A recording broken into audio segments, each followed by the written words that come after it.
Le parcours d'un emballage trié. Nous savons maintenant que nous avons tous un rôle important à jouer pour économiser les ressources naturelles et pour réduire la pollution. Nous allons découvrir à présent ce que devient un emballage depuis le moment où on achète le produit jusqu'à ce que l'emballage soit recyclé. Comme tu l'as vu, tout commence dans le magasin lorsque nous achetons un produit emballé. Mais une fois à la maison, après avoir consommé le produit, que faire de l'emballage ? Certains emballages sont à jeter dans la poubelle des ordures ménagères et d'autres sont à trier dans le bac de tri. Quant aux emballages en verre, la plupart du temps, ils sont triés à part des autres emballages. Les emballages en verre sont collectés par un gros camion pour être transportés dans un centre de tri, où ils sont stockés avant d'être envoyés dans une usine de recyclage. Mais revenons au bac de tri dans lequel tu as mis les autres emballages. Il est vidé par les rippers ou éboueurs dans les camions de collecte pour être apporté au centre de tri.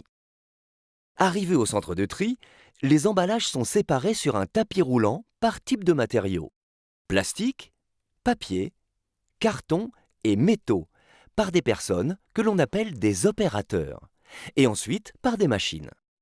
Par exemple, les métaux sont parfois triés avec de gros aimants qui les attirent. Puis les emballages triés sont compressés pour en faire de gros cubes. On appelle cela des balles. Ensuite, elles sont vendues à des recycleurs.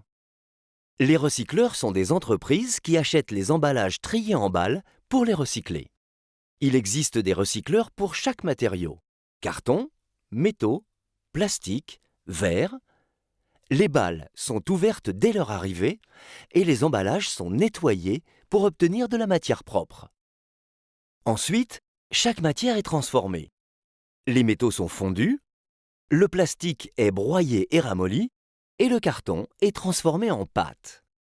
Ensuite, la matière est transformée en granulés, plaques ou bobines.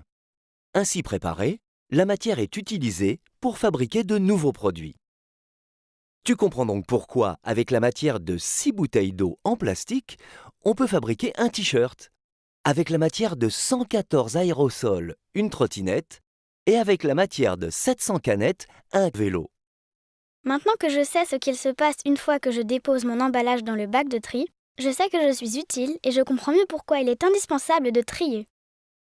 En participant au recyclage, je préserve la matière qui ne sera pas jetée ni puisée dans les ressources de la terre. À bientôt et bon voyage! Tu sais comment sont recyclés les emballages. Mais sais-tu pourquoi le recyclage est si important pour notre environnement et pour l'avenir de notre planète ?